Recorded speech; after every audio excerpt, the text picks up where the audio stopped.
descontamentos vários que eram exclusivamente urbanos e deixaram de ser.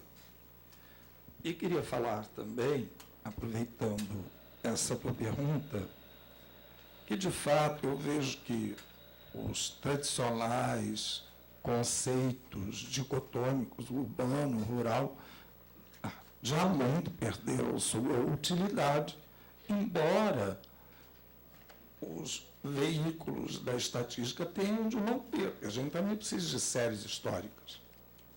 A gente é que tem de fazer o exercício, nós acadêmicos, pesquisadores, de destrinchar esse embrulho que fica entre o estatístico e o real. Porque também, se a gente for mudar os critérios estatísticos a cada década, a gente fica sem referencial nenhum. Isso é um problema também muito sério e acho que já tem havido até demais. Quando eu falo de urbanidades no rural, eu tento integrar rural e urbano dentro deste guarda-chuva, que seria a metropolização do espaço, que a professora Sandra Lencioni tem trabalhado, e na tradição lefebvriana mesmo. Para hoje, eu escolhi o preço da terra. Não dei conta, realmente não dei conta, tinha uma tabela e tal, mas eu acredito que hoje de manhã a professora Vera tenha falado alguma coisa sobre isso. O preço da terra no Brasil tem explodido. Explodido, seja na fronteira agrícola, lá do centro-oeste, seja lá naquela região que alguns já estão chamando de Mapitoba, a esquina do Maranhão com Piauí, Tocantins e Bahia, que é onde mais a terra tem explodido, em termos de preço, embora com um patamar muito baixo, R$300 o hectare para R$900 o hectare em 5 anos, que é o período que eu tenho trabalhado. No Paraná, a gente já vê um patamar altíssimo. O Paraná já é um estado consolidado em termos de mercado de terras, de consolidação das estruturas urbano, regionais, digamos assim. E lá o patamar já é R$20 mil, passando de 20 até 40 mil hectares, dependendo do tipo de terra, naturalmente, se é terra roxa pura, se é arenoso, se é misto, enfim. Aqui no Rio de Janeiro, o patamar é bem mais baixo. Como eu mostrei no mapa, é um estado muito complicado em termos de possibilidade de uso do solo, por causa do relevo acidentado, por causa dos solos extremamente desgastados pelas seculares monoculturas.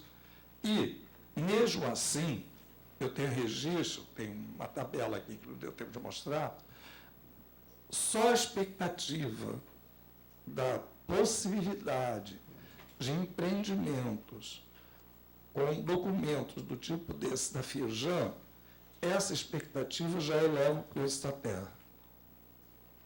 Se pegarmos aqueles indicadores, que nem são a grande coisa, como indicadores de preço da terra, como o valor da terra nua, foi o que eu trouxe aqui, de 2009 para 2014, saiu o resultado em julho de 2014, todos aqueles municípios daquele eixo que eu apontei, como efeito daquele mega empreendimento, de Macaé até Campos, São João da Barra e para o interior, todos eles tiveram mais do que 50% de aumento do preço da terra. O que é um absurdo, gente. Em 5 anos, 50%. Qual foi o ativo financeiro que deu isso? Não existe. Claro que num patamar de passar de R$2.000 para R$3.000 o hectare, também com uma média. Mas a gente sabe que em várzeas férteis chega a R$40 mil o hectare. Mas aí, eu já emendo para falar um bocadinho da provocação do Matheus para Maria José, a gente tem muitos muitas terras sob legislações ambientais protetoras. Ele mencionou a do eixo Rio-Petrópolis, Juiz de Fora. Tudo bem. Mas vamos pensar, legislação é coisa muito boa, regula, protege, mas é mutável. Não sei se você fora tem essa visão da transitoriedade das leis. Nós temos recentemente passado por um processo de mudança legal do Código Florestal, por exemplo, que é assustador.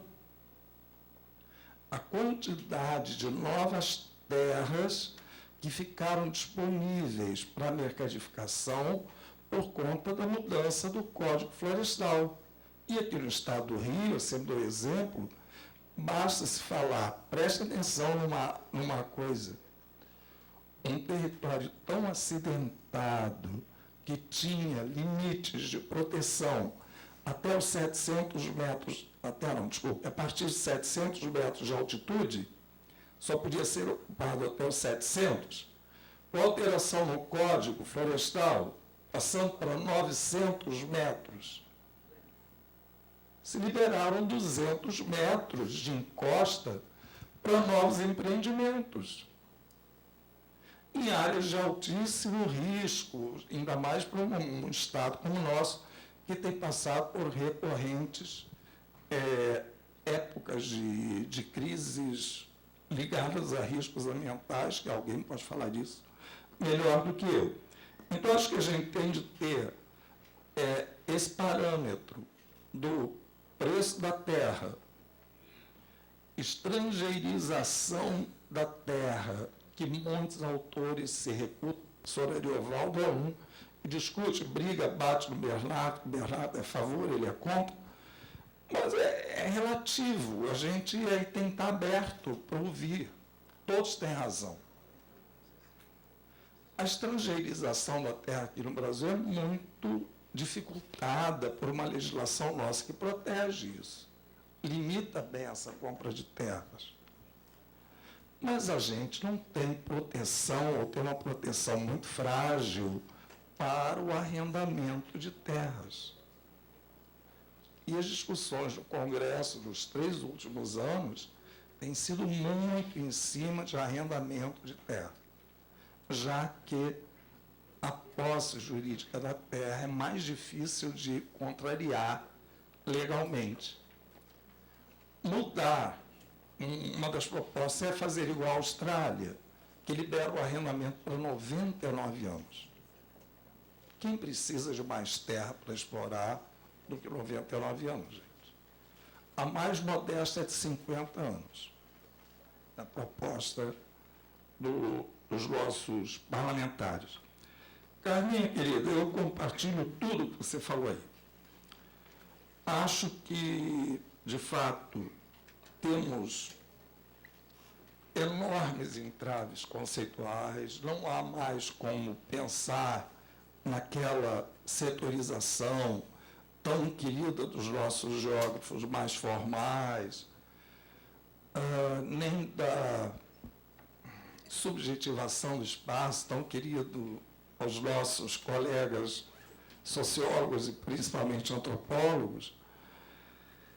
E vou te confessar uma coisa, nós temos um passado em comum, com licença, Eliseu, que não nos condena, somos amigos. O nosso amigo comum, Maurício, ficava assim para mim: João, sai dessa, rapaz.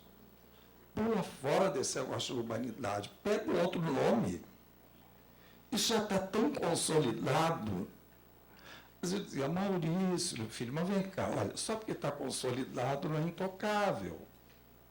Só porque está consolidado não pode ser ressignificado, não pode ser rediscutido, não pode ser revisto. Eu acho que o mais importante, Carmen, é esse processo. A gente discutir, estar juntos, fazer fóruns integrantes, já que a geografia é uma só. A gente pode até parti-la, sabe disso melhor que eu, para efeitos didáticos, pedagógicos ou funcionais, de trabalhos mais objetivos. O mergulho, a verticalização no conhecimento é muito bem-vindo. Muito. Acho que é necessário. Mas a gente não pode perder a visão da digamos assim, quase multidisciplinaridade inerente à geografia.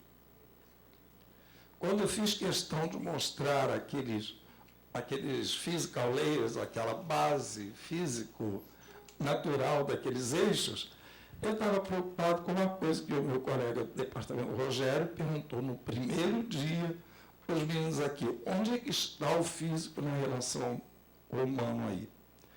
Nem todos nós não somos obrigados a fazer isso, mas há muitas oportunidades para fazer isso, e sempre que elas surgirem, a gente deve fazê-lo. Ok?